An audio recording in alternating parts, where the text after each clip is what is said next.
We continue Plutarch's Lives, translated by John Dryden, revised by Arthur Hugh Clough, by sharing the comparison of Lucullus with Cimon. One might bless the end of Lucullus, which was so timid as to let him die before the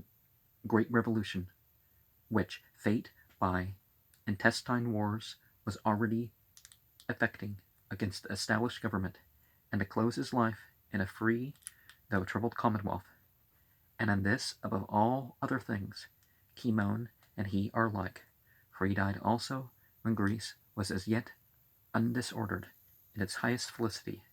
though in the field at the head of his army, not recalled,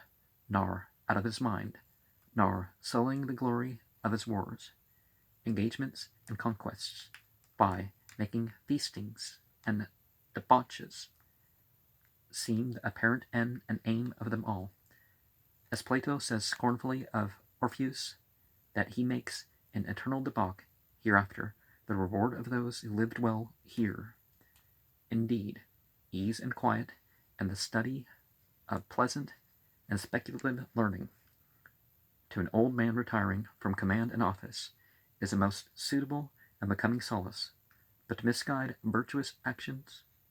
to pleasure as their utmost end, and as the conclusion of campaigns and commands to keep the feast of Venus, did not become the noble academy, and the follower of Xenocrates, but rather one that inclined to Epicurus. And this is one surprising point of contrast between them. Cimon's youth was ill-reputed and intemperate. Lucullus's well-disciplined and sober. Undoubtedly we must give the preference to the change for good, for it argues the better nature, where vice declines and virtue grows.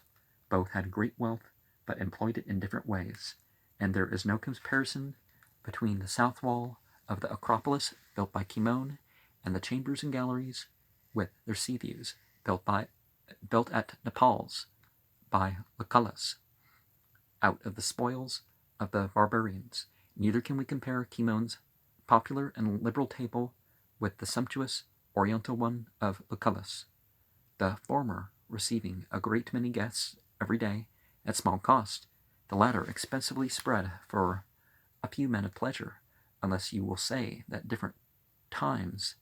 made the alteration. For who can tell but that Cimon, if he had retired in his old age from business and war to quiet and solitude, might have lived a more luxurious and self-indulgent life, as he was fond of wine and company,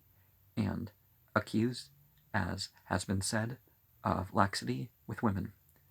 The better pleasures, gained in successful action and effort, leave the baser appetites no time or place, and make active and heroic men forget them. Had but Lucullus, and at his days in the field and in command, envy and attraction itself, could never have accused him. So much for their manner of life. In war, it is plain they were both soldiers of excellent conduct, both at land and sea, but as in the games they honor those champions who, on the same day, gang the garland, both in wrestling and in the pancratium,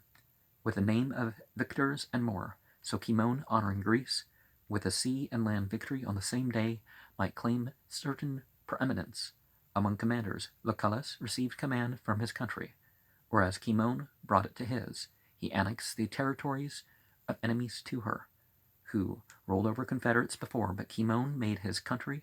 which, when he began, was a mere follower of others, both rule over confederates and conquer enemies, to forcing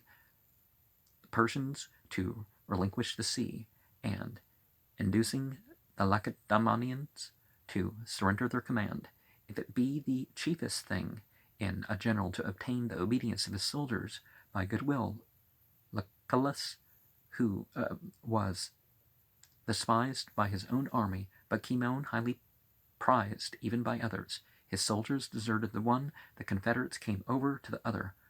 Lucullus came home without the forces which he led out. Cimon, sent out at first to serve as one confederate among the others, returned home with authority even over these, having successfully elected for his city 3 most difficult services: establishing peace with the enemy, dominion over confederates, and concord with Lacedaemon. Now, it's important when you rule over other nations, in particular, that you're such a just or effective or whatever ruler that even they, well, we wish he was on our side, basically, is the side of the where the criticism's coming from,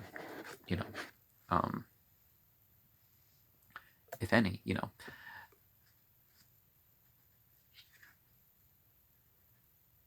both aiming to destroy great kingdoms and subdue all Asia, not the continent,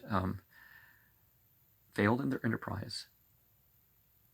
Cimon, by a simple piece of ill fortune, for he died when general in the height of success, but Lucullus no man can wholly acquit of being in fault with his soldiers, whether it were he did not know, or would not comply with the distastes and complaints of his army, which brought him at last into such extreme unpopularity among them. But did not Cimon also suffer like him in this? For the citizens arraigned him, and did not leave off till they had banished him, that, as Plato says, they might not hear him for the space of 10 years. For high and noble minds seldom please the vulgar, or are acceptable to them, for the force they use to straighten their distorted actions gives the same pain as surgeons' bandages do in bringing dislocated bones to their natural position. Both of them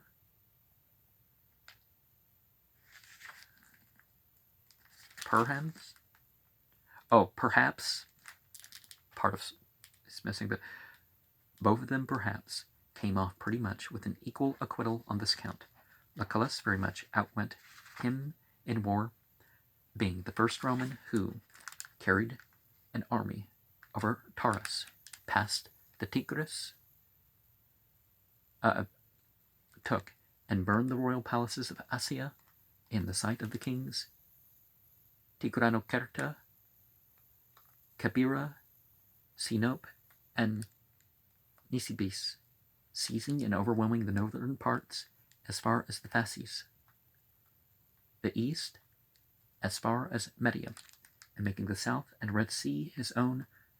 through the kings of the Arabians. He shuddered the power of the kings and narrowly missed their persons, while, like wild beasts, they fled away into deserts and thick and impassable woods. In demonstration of this superiority, we see that the Persians, as if no great harm had befallen them under Cimon, soon after appeared in arms against the Greeks, and overcame and destroyed their numerous forces in Egypt. But after Lucullus, Tigranes, and Mithridates were able to do nothing, the latter being disabled and broken in the former wars, never dared to show his army to Pompey outside the camp, but fled away to Bosporus, and there died. Tigranes threw himself, naked and unarmed, down before Pompey, and, taking his crown from his head, laid it at his feet, complimenting Pompey with what was not his own,